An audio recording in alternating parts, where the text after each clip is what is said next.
Welcome back, honors. All right, so I love this. I love the 2-banger flips in a day kind of stuff. It helps us cover as much content as possible. So I was talking to my E today, and we talked about how your first test is going to relatively be sometime around next Thursday. All right, because I want to try and give you as much time to get ready. Try and give you as much time to prepare yourselves, to work with me during S, to really knock this thing out, all right? So, but we are actually pretty much 75 to 80% of the way done the content on this. All we really have left to do is the Assyrians and the Persians, right? So we have those two big cultures to do before we get into the Greeks, right? So now with those two other major cultures, though, we do need to do a couple of things, some housekeeping stuff, you know what I mean, some relative little things here and there.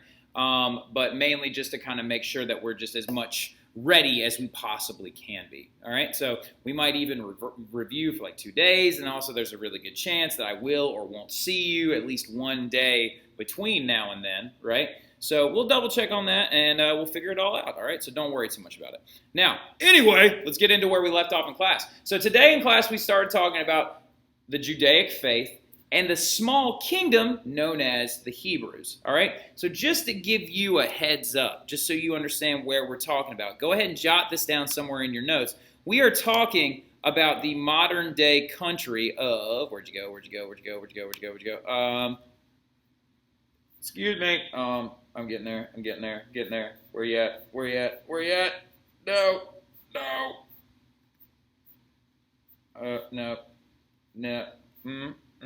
No.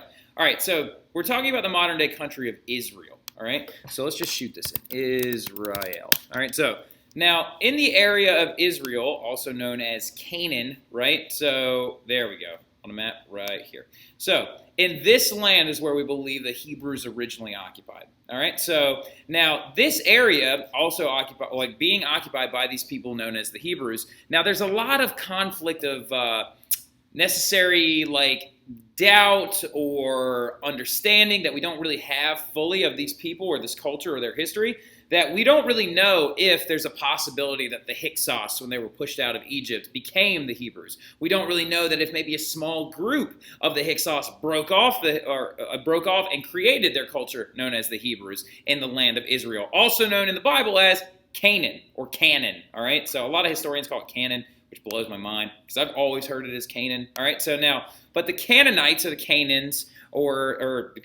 Canaanites, the Canaanites, the Israelites, the children of Israel, the Hebrews, the Jewish faith does believe in this key concept of their religious structure, right? So having a God, known usually as Yahweh, to be omniscient, right, which means he knows everything, omniscient, right? Just do this one time.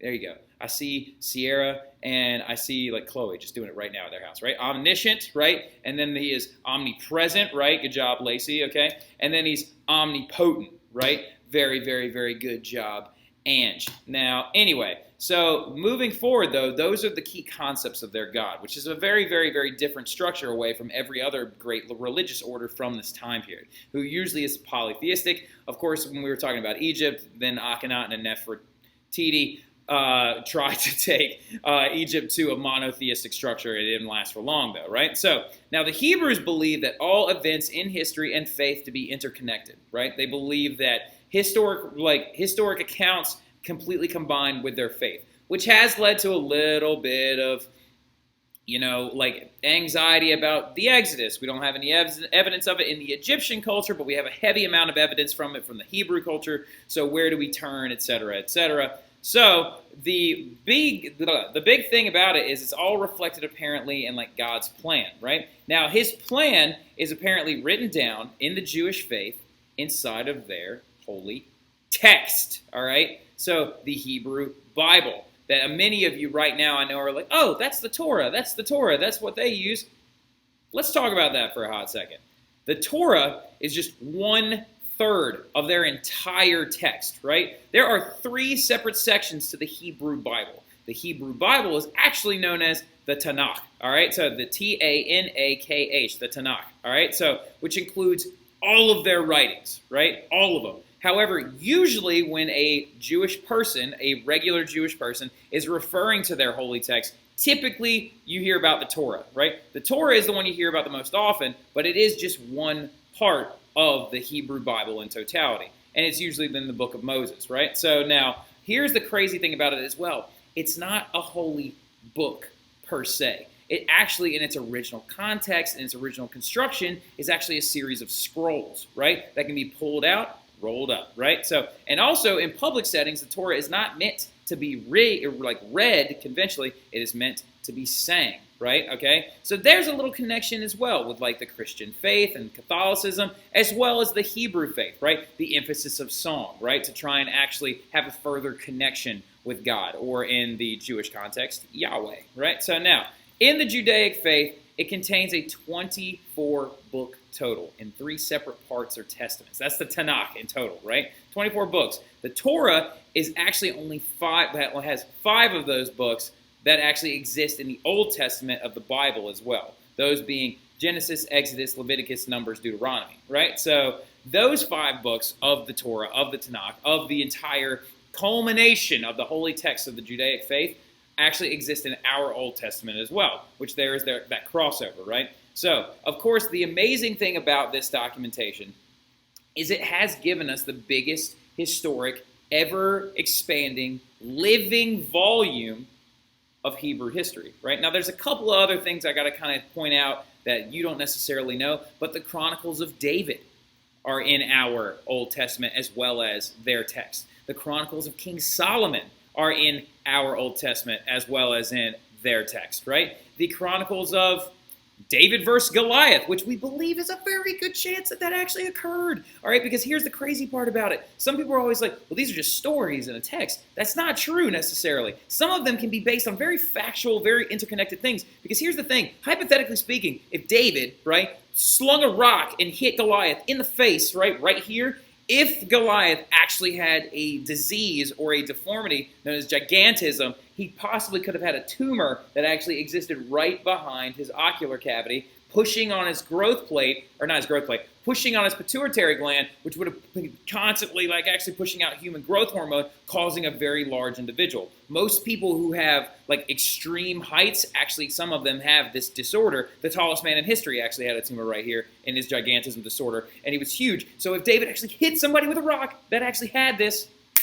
would have died immediately, right? So maybe there's a chance. Just like when we talked about as well with Noah, right? The entire world and every religion in the world talks about a great flood. So why can't we believe a part of that story, right? Just amazing stuff. Now, like I said, some of it's a little iffy because there's we don't have any evidence of the Exodus in Egypt, but we don't know, all right? But here's the crazy part. This text has also been around for thousands of years. So, of course, some things are going to be amended, lost in translation a little bit, right? Now, the oldest known text of the Hebrew Bible itself was actually discovered in 1947.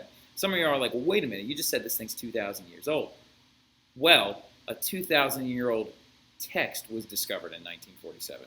Right after World War II ended, a young man, this is insane, not even kidding, apparently was wandering around the city of Qumran, right, which is, I believe, located in northern Israel. Let me double check that while I'm telling the story. But he was wandering around herding his goats, okay? Now, there are 2 versions to this story I've heard. Now, I believe the one I'm about to tell you, though. I don't really believe the other one. One of them says that he, fell through a hole and he, appeared in this, big area or whatever, and then there were these really cool blah, blah, blah, blah, blah. Now, the one that I actually believe is a little bit closer to actuality. Yep, Qumran is actually in northern Israel. Just double checking. So anyway, now, right over near the Dead Sea, which has so much salt you can easily float an egg on it. Now, anyway, but apparently while he was herding his goats, he was young, he's about 14, 15 years old, he was throwing rocks into these caverns randomly, and he threw one rock in there into this specific cavern, and he heard a crash, right? It's because he had nailed a clay pot, and inside of all those clay pots was the oldest known version of the Tanakh, right? And they're called the Dead Sea Scrolls, right? So in the Dead Sea Scrolls, also, some of you are like, we learned this in Mr. Mathern's class. Well, I don't know if Mr. Mathern told you about this, but did you also know inside of the Dead Sea Scroll pots, there was a silver-plated treasure map? Look it up and tell me I'm wrong. All right, so now, yeah, there was actually this treasure map of all of these different stores of Jewish gold and silver, right? So, and they actually, historians went back, translated it all, and then followed them. Turns out they were all gone, though. They had been dug up and then actually like taken away. Now, this could have been done for multiple different reasons, but I personally believe probably because the Romans actually took over Israel in this area during their time period. And actually, if you look on the inside of the Arch of Titus, which exists in Rome, you can see them carrying like a candelabra and like, what's it called? Not a candelabra, but a menorah. Wait, menorah? Yeah. Like carrying all these things away from their conquest of Israel. So maybe they actually stole all of it, right? But that is right there is the cave of which the Dead Sea Scrolls were found in, right? It's an amazing thing. And Judaism in general, you actually know quite a bit about, because like who, of course, is the father of the Jewish people? Abraham. Very, very good, right?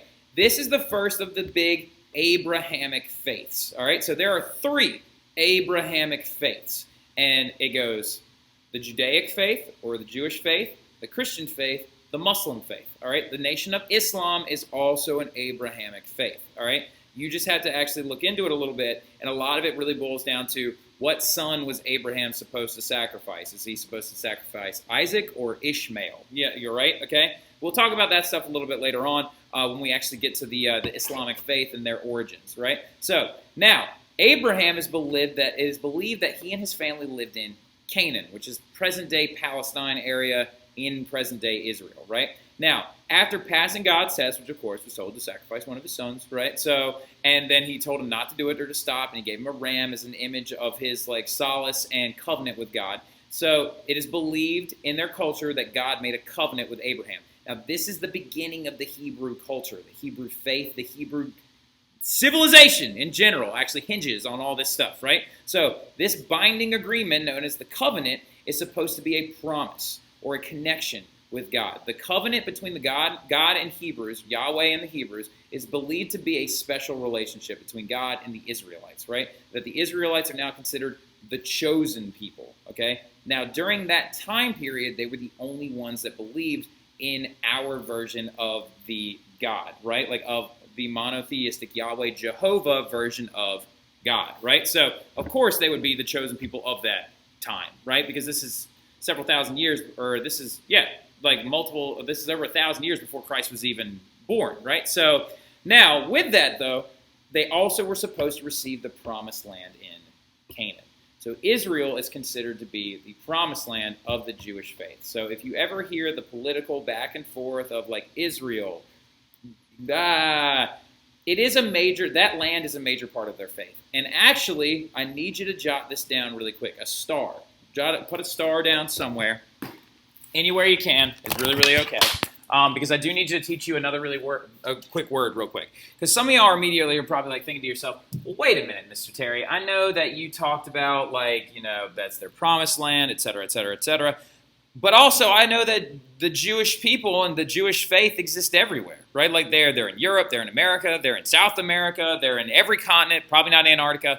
But a lot of it has to do with this key concept, okay? I'm going to use my pen, all right? It has to do with the concept known as the diaspora, all right? So, now, the diaspora is another thing that connects to the Jewish faith. And I want you to just kind of put this anywhere in your notes. Allie, I know this is stressing you out, but it's going to be okay, all right? The diaspora is key because a diaspora is a spreading, all right? So, what a diaspora is in the Jewish faith is when actually they were taken over by other cultures, right? The Assyrians took over their land at one point. You've got I'm going to leave diaspora right up there.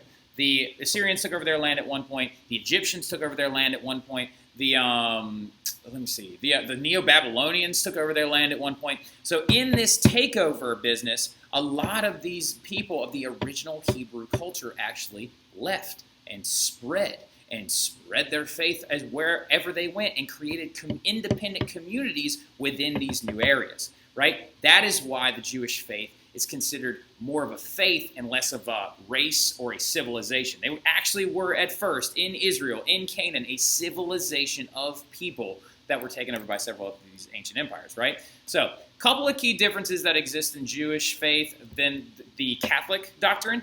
Of course, is like, first of all, there is no hell in the Jewish faith, all right? So, not in the conventional sense anyway. They believe actually that there's an atonement process, almost like a semi-purgatory, and that there is a space where your soul is basically washed of its sins. I like to call it like God's dishwasher. It's a unique concept that we'll talk about in class a little bit more in depth, but this is a very key concept.